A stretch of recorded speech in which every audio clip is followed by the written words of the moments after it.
You know we had to do it. Today, the Vancouver Canucks are playing off against the Calgary Flames in the most important game of the year. If they lose this game in regulation, they are donezo. They're gone from the Stanley Cup Playoffs, essentially. If they win in regulation, things get a heck of a lot better, but still not great. And if the game goes to overtime or a shootout, then I think it's kind of anticlimactic, but still, tonight the Canucks and the Flames play, and we're gonna get into that and more once the game goes on, but I needed to make this video, and we needed to have this conversation. Because the biggest story about the Vancouver Canucks in this stretch of the 24-25 season, where the team has been winning games and losing games, but mostly losing, don't get me wrong, this stint with the Vancouver Canucks where they've been pretty solid defensively, all things considered, but their offense has not shown up in the slightest.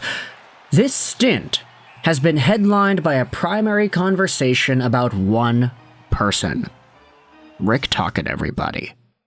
This show is brought to you by ExpressVPN. Go out there, check out that first link in the description to save some money in your VPN, get some free months, and support this YouTube channel in the process. We need to talk about Tocchet. Walk it like I talk it, right? Because last year, the Vancouver Canucks had the best season they've had in pretty much a decade with Rick Tocchet at the helm. He brought discipline. He brought accountability to this roster in a way that Bruce Boudreau and Travis Green did not really present to the Vancouver Canucks. We saw this right away in Rick Tocchet's first full season as head coach of the Canucks.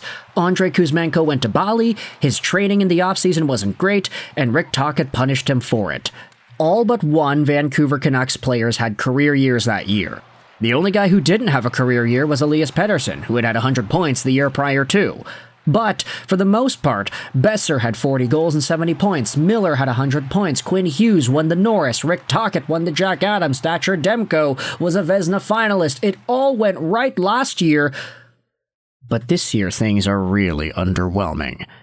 And for Rick Tocchet in particular, his style of hockey that he is getting the Vancouver Canucks to play this season has been so ineffective compared to last year that you have to start wondering what exactly are these details that are causing things to not work out. Rick Tocchet, when you look at some of the line combinations he's been tossing out there and the comments he's been making into the media, it's almost like the head coach himself is treading water. He's juggling lines, he's playing guys all over the place, and his media availabilities are clearly coming from a place of frustration. You can sense it in the way he talks and how he responds to these questions. Rick Tocchet is not a happy camper right now. The Vancouver Canucks are deviating from whatever plan it is that he's saying that he has for them. He's saying that I want the players to be more creative. I don't want these guys to just dump it down and go for a change every time. Cut into the middle, drive, make plays, do fancy things. He says all of that in the media, which is great, but then you watch the team and it's like, hey, Rick, they are dumping it in. They are playing on the perimeter. Nobody is attacking the middle. Nobody's driving. What's going on here? Is there a disconnect between the messaging that the coach is sending to the players and the messaging that the coach is sending to the media? Because in theory, they should be the same, right? If Tocchet is saying to the media, yeah, I want these guys to drive to the net, you better hope that they drive to the net next game. And to be fair as well, the Vancouver Canucks did have a lot of chances yesterday against the Canadiens, driving to the net and doing wraparounds and cutting inside. They did good work. They just couldn't beat Montembeault, and they got goalied. So it's unfortunate. But now we're taking a look at some of these conversations that we have been seeing on Twitter. Because one of my buddies, Edward Sapster, he is one of the best NHL EA Sports players in the world. And as a result, you know, you kind of have to be good at knowing hockey strategy and knowing formations in order to be good at the video game, in order to implement these ideas properly. He's been one of the main guys on Twitter this year who has been really, for lack of a better term, anti-Tocchet, who's been tweeting a bunch about what Rick Tocchet is doing wrong and why these things aren't useful. Sap ended up responding yesterday to a comment made by Rick Tocchet on the loss. We didn't have an answer to their top line, he said, obviously referring to Nick Suzuki, Cole Caulfield, and Juraj Slafkovsky.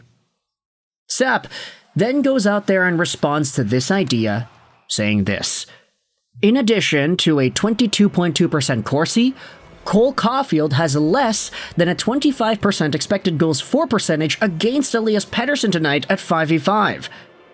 Now pause, what does that mean? That means that Cole Caulfield was getting outchanced significantly when Elias Pettersson was on the ice at the same time. So, naturally, instead of the Canucks hard matching against Caulfield on home ice, Pettersson got Caulfield's matchup until the first shot Petey gave up all night at 5v5 went in, and then Tocchet decided that everyone needed a similar amount of time defending against the Habs top line, in which Caulfield proceeded to put up an 84.85% Corsi and a 71.75 expected goals for percentage. You did have the answer, Rick, and the moment your obvious bias against Pettersson was proven, you pulled the rug from under their line instead of continuing to trust them to rebound. And included is the Cole Caulfield 5v5 Corsi for and Corsi without percentages against Vancouver Canucks players. Essentially, what Sap is saying here is that Pettersson was shutting down and outchancing Cole Caulfield. But once the first 5v5 shot that Pettersson was on the ice for against went in, that's when Rick Tocchet was like, okay, everybody is matching Caulfield, not just Pettersson. And then Caulfield just happened to put up the ridiculous production that he did with an 84.85% Corsi. That's ridiculous. The idea that Sap is presenting is, why did you not just stick Pettersson with Caulfield the whole game? He was already shutting the guy down. Just because one shot goes in, the only 5v5 shot against up to that point that Pettersson was on the ice for, once that goes in, that does not automatically mean, oh, we gotta play everybody against Caulfield now, not just Pettersson, the most dangerous player on the Montreal Canadiens, Suzuki, Caulfield, Slafkovsky. He says we didn't have an answer to their top line. Well, you did have the answer. Just play Pettersson against them more because he was doing a better job shutting them down. And for those who are going to go out there and challenge it, there actually is a response here doing that exact same thing. Vancouver says the one shot that you're talking about, it went in 66 seconds into the game. Somehow, Petey still led all forwards in ice time against Caulfield anyways. It seems like Tocchet was matching soft Petey against the Habs top line. Tocchet starts Pettersson against the Suzuki-Caulfield line. That was clearly his mandate. After the goal, Petey only starts 5 shifts, not on the fly, against Caulfield despite Tocchet having the last change. He had a mandate and deviated the moment the goal went in. Also, Pettersson may have played most out of any forward against Caulfield, but only played 38% of the time against him. For example, Kiefer Sherwood got to play .415 against Caulfield at 5v5, which is the 4th most amongst any Canucks forward and the most of any forward not on Elias Pettersson's line. Sherwood's expected goals for percentage against Caulfield was 1.88%. So essentially the point is here, even though Pettersson might have had the most time on ice against Caulfield, it wasn't enough. He had 38% of the minutes against Cole, and the next guy who wasn't on his line to play against Caulfield had a 1.88 goals for percentage, which is gobsmackingly terrible. Rick Tocchet had his answer, he just didn't want to go out there and use it. Let's go over to the Canucks subreddit and read some comments of this same idea. Man, am I getting sick of Rick Tocchet hockey.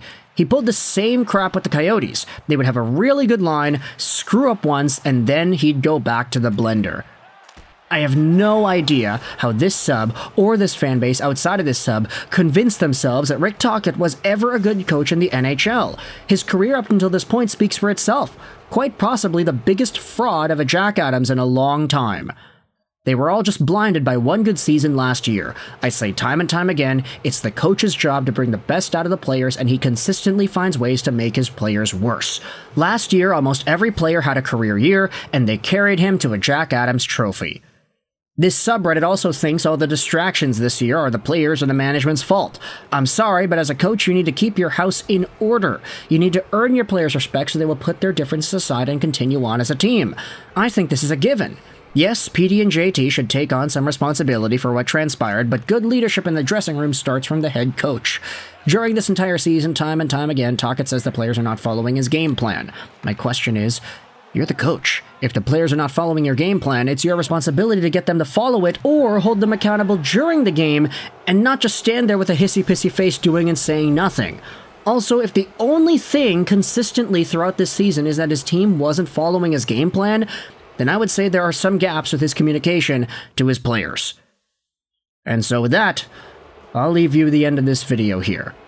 What are your thoughts on Rick Tocchet as the Vancouver Canucks head coach? And despite the fact that Saravelli says he's a top 5 coach in the NHL, Is he the right fit for this team?